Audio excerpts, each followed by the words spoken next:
We're talking with Dr. Joseph Sittler, Professor Emeritus at the University of Chicago Divinity School and Professor at the Lutheran School of Theology in Chicago. Dr. Sittler, you said one time, I believe, that love is not enough. What do you mean by that?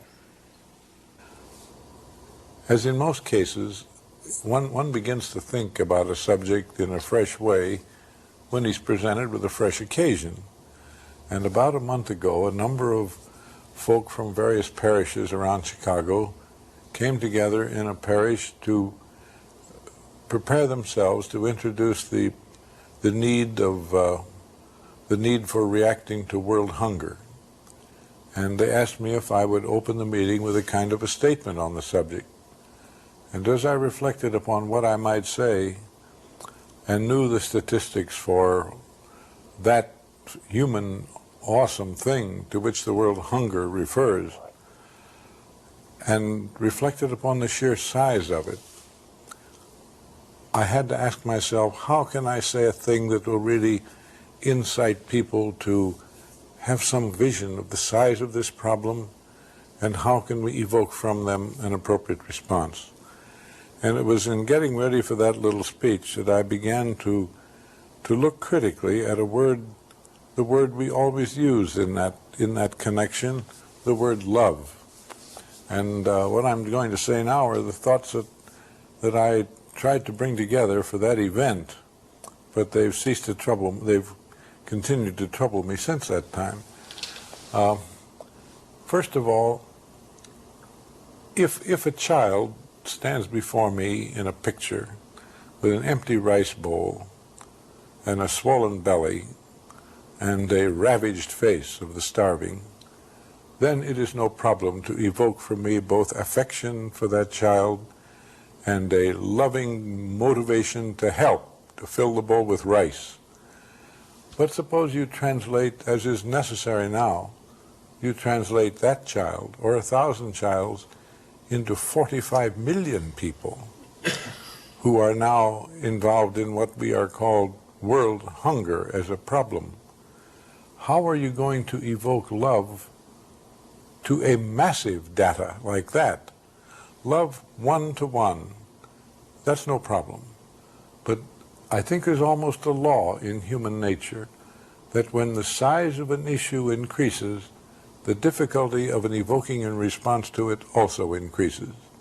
And I think of an illustration to that. Think, for instance, of how our sensibilities have become somewhat tough about, as measured against the early 50s, when we think of the danger of an atomic holocaust.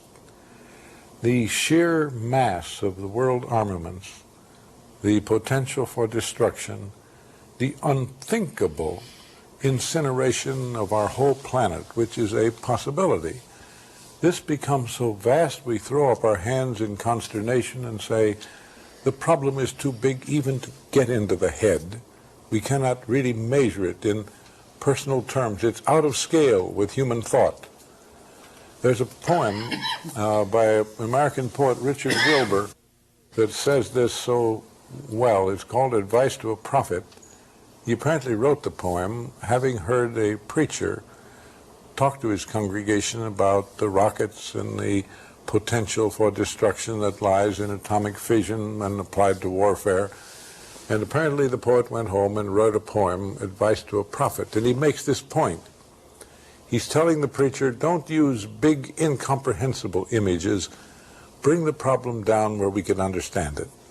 And the poem, as I remember the lines, I have it only in my head, and that I'm afraid approximately, when you come, as you soon must, to the streets of our city, begging us in God's name to have self-pity, do not speak to us of the rockets, their strength and range, the long numbers that rocket the mind. Our slow, unreckoning hearts would be left behind, unable to understand what is so strange. And then he continues, speak to us, prophet, of things that we can see and hear, how the white-tailed deer will slip into perfect shade, the lark avoid the reaches of our eye, the jack pine loose his knuckled grip on the cold ledge, the gliding trout stunned in a twinkling. You see what he's up to? I cannot comprehend the long numbers, as he says, that rocket the mind, the kilograms and the megagrams and mega this and that, but that an atomic blast would loosen the jack pine from its knuckled grip on the ledge, that the gliding trout would be stunned in a twinkling, that the white-tailed deer would be drawn into perfect shade, that is, all dead. He ends, speak to us, prophet, of the things which we have seen and heard. Now, if that be the case, that a problem of such massive proportions, how can you speak to a little community of, in this case, Christian people, to evoke from them some response to a thing that is so big it invites the mind to simply dismiss it as impossible? Well, the usual way is to talk about love. And I don't think love, as we usually use the word, will do. So let's talk about it now in two ways. What we usually mean by love is that mutuality that springs up in romantic love between two people, in conjugal love, the love that draws two people together and binds them together in a lifelong relationship, or in a larger group, the love that exists between members of a family, the love for one's country. Here are all gradations and strata, as it were, of love. But all of those loves operate on one assumption, that we love the lovable, that we love that which comes out to us in love. And I think that is a gift of God, and it's good. We are capable of such relationships of greater or lesser intensity over an enormous range, everything from a way a mother loves her children to a way a teenager loves banana splits. You know, it's all loving the thing which is intrinsically attractive or lovable. But now comes the stopper. Jesus said, "A new commandment I give unto you, that you love one another." The love we usually think about can't be commanded. The love I have for my wife, my children, the affectional relations I have for a lot of people, they are what the kids call a happening. They occur. It's chemistry, you know. It grows up. How can Jesus, who knew very well that love, as we understand it, can't be commanded, he nevertheless said, "A new commandment I give to you, that you love one another." Now, Jesus was not foolish. He knew two things. He knew that love cannot be commanded. He also knew that the term love was pointing to something that he intended to command. Now, this invites the mind to do a little probing into this. It seems to me that, it doesn't matter what the case is, that in the New Testament, the word love moves on both levels. It is indeed used of all this experience of mutuality in the various widening circles of our acquaintanceship, from the very private and personal to the very large communities. But what is this kind of love that cannot be commanded, and Jesus nevertheless commands? I command you that you love your enemies. This means that he's talking of love in such a way that I must love things I don't like. I've got to love the neighbor. It doesn't say I have to like him. Now that really tough problem was illuminated for me during the 1960s, in the period of the civil rights movements of various kinds, and I was then teaching. And at the school where I taught, the school for the first time in many years had vastly broadened the amount of money available to underprivileged groups, particularly the black students who were applying and didn't have the money, if accepted, even to undertake studies. And a quite new opening to the black community was made by our colleges, universities, other institutions. And the black students came flocking in, glad, full of gratitude, happy at long last to be admitted to what the rest of us had taken for granted for years, for in this country 2.5 centuries, And during the first year, they were naturally hilarious and glad to be at last admitted to advantages which most of us simply take for granted. And then a strange thing occurred. In the second year, they formed what came to be called the Black Caucus. They wanted dormitory rooms in their own section. They wanted to live together. Many of them demanded that they be able to occupy their own tables in the dining room. And they formed a very tight black community, not with, but calculatedly apart from the rest. And I asked a friend of mine, a black student, what's happening here? Why this turnaround? And I began to get some education when he said to me, "Man, you don't understand. When we first came here, you were congratulating yourselves on, we've decided to be big now. We've decided to be generous. We've decided to let other human beings enter the circle of human beings who would like to have an education." And it dawned upon us that whether or not you should acknowledge that here we are, people, that isn't an election you have a right to make. We've been here all along. We helped build this country. We work. We are as much human beings as you are, and we're not going to give you the self-congratulatory delight of thinking, now at last we are great, good, broad Christian people, we're going to let them in on it. So then he ended a sentence which really rocked me. He says, "You can take your damned love and stuff it. All we want is justice."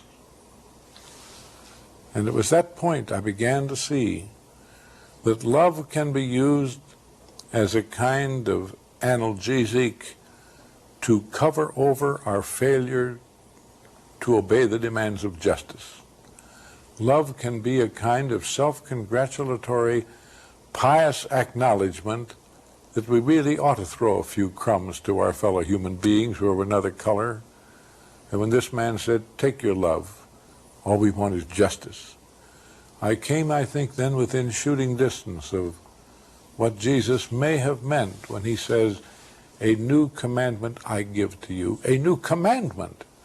He isn't saying, "Oh, come now, be good boys and girls, be affectionate, love one another." Love is not enough. I must have love in that commanded sense for those I don't even know, for those I've never met, for that 45 million hungry people in the world. They don't evoke affection from me. How can I be affectionate to 45 million people? I've never seen them. I probably never will. What Jesus is saying to me and to my fellow Christians is, you are to love people because they are people. Because they're mine. I created them. They're there. They need it. You've got it. Therefore, love is commanded. Now, this is a new understanding. He isn't saying, "I want you to be real good now and squeeze out a tube full of love paste and give it to them." No, it's a very stern command, this new commandment I give to you, that you love one another. Now, it seems to me when we begin to understand love that way, then in teaching the gospel of the divine creation, the fact that the whole creation is God's, that we are, as the Old Testament says, that we are bound in the bundle of life. It's God's bundle. It has many colors, many strange people in it, and we are among them. And we are commanded then in such a way that we must understand love not just as a word referring to affection, but referring to justice. That love is the way one acknowledges the other. The other, as my black friend said, I don't care whether you love me or not. I want you to know that here I am. And I have been here all along. I stand before you. You don't have the right to love or not love me in the big sense. What I require is justice. Now, I think there's a reason why this way of understanding love may have a hard time with many of us who grew up in the Protestant Christian tradition, because I think we've been taught to think that love is a kind of product of the gospel.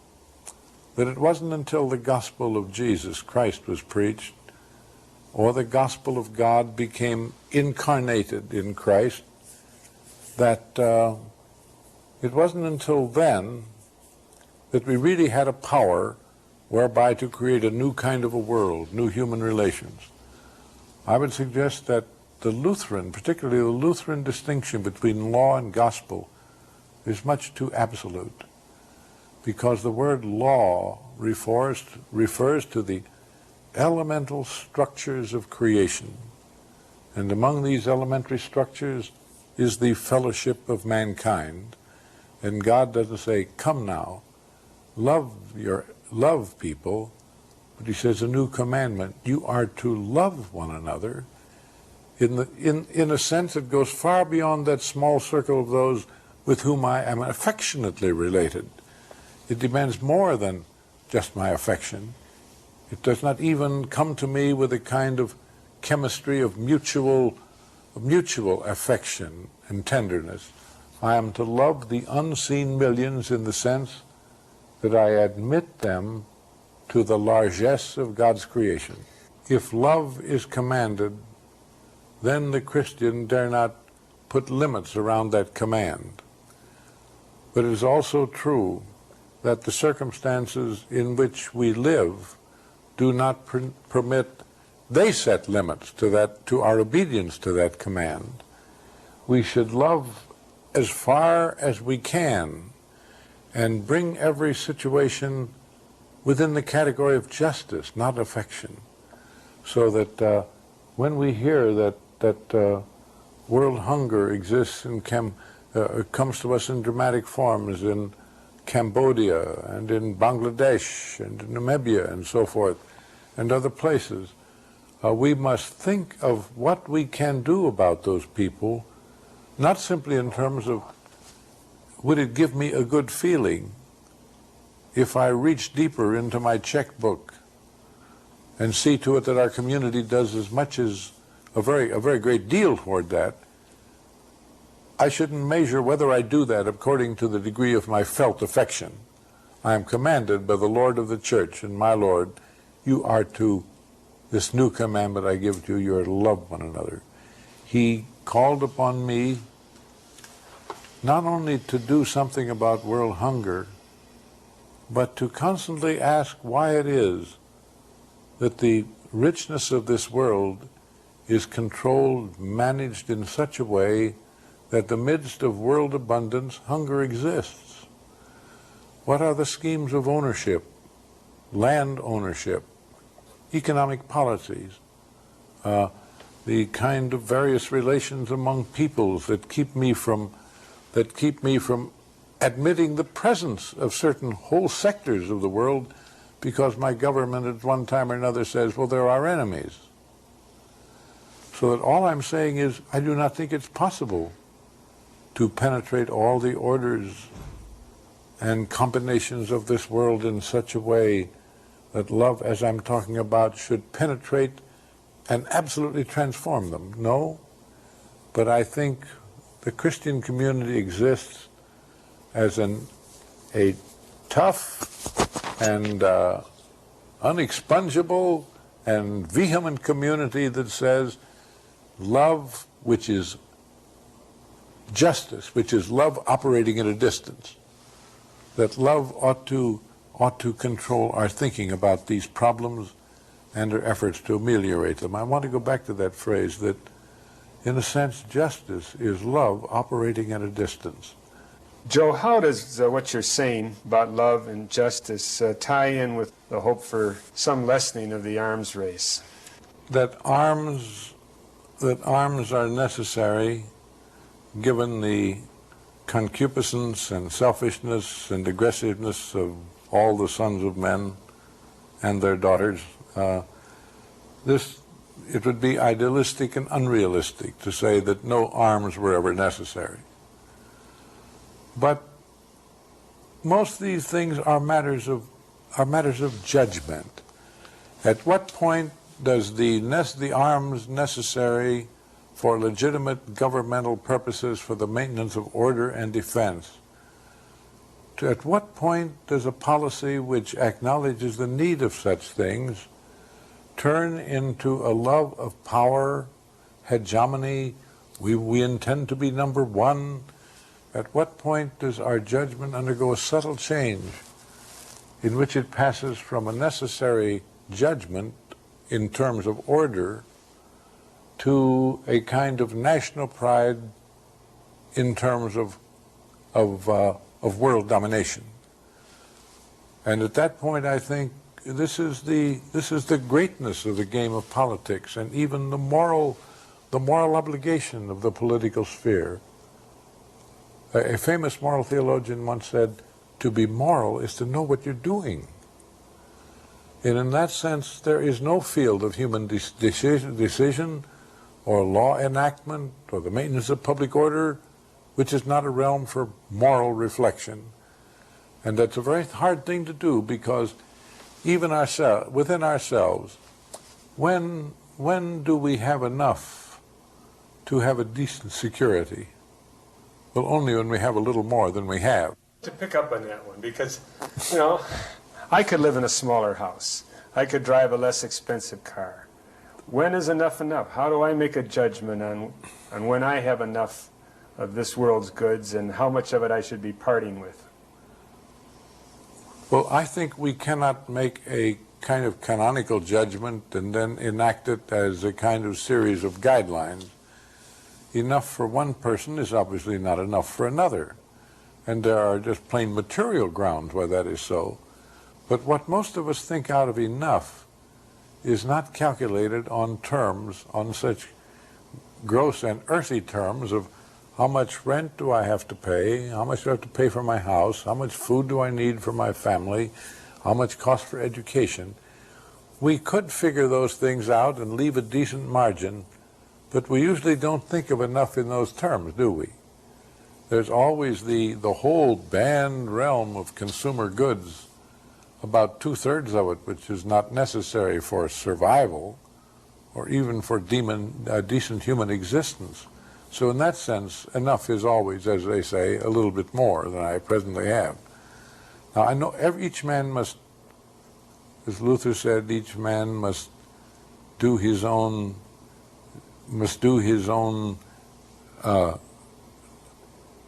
believing, even as each man must do his own dying. Here is a question that is truly existential. Each of us must ask what the poet, as the poet put it, who has given to me this sweet and given my brother dust to eat? Each of us must decide where can I make an approximate judgment as to what injustice I owe to those who have not received what I have. And that's not a comfortable situation constantly to be in. I heard somebody speak the other day on the parable of Dives and Lazarus, and they said it wasn't the riches of Dives that condemned him, but the fact that he ignored Lazarus, the beggar, at his gate. Now, is this a cop-out? Then you can say, well, I can have both. I can have my riches, and I can still pay attention to Lazarus. I think that may be a very slick cop-out, because Jesus never said money is the root of all evil. He did say the love of money is the root of all evil. And really, the love of money is one instance of that evil root, which is self-love, egocentricity, separation from God, whereby, as a byproduct, you are separated from your fellow men, which Dives was. His riches didn't make him do that, but they didn't help him not do that either, because riches are a very blubberous insulation from the lives of 9/10 of the human race, aren't they? One advantage, as people say, of being very rich is you can live as you like. Well, when most people mean I can live as I like, it means farther away, with more space around, with to buy those situations in which I can separate myself from the miseries and the longings of the human situation. Having then talked of love in, I hope, a creatively disturbing way, so that we are invited by these reflections to open up our understanding of love in the direction of that justice to the neighbor which Jesus can command. Now what do we do about it? I think it possible that we could not simply luxuriate in these nice thoughts, but each of us ask himself or herself, for myself, for the family in which I'm a responsible agent, what things could we do or not do which would enable us to hold out the hand of love at a distance to people we may never see, on whose faces we will never behold the delight at getting some food. Each of us within his own community, I think, could ask, have we procedures that we could re-examine to make them less expensive and equally useful? Have we ways to cut down some of the extraordinary things which we like to do for our own comfort and convenience, and even a certain amount of posh? Could we trim those things down so to get the job done and get a little love and justice done at the same time?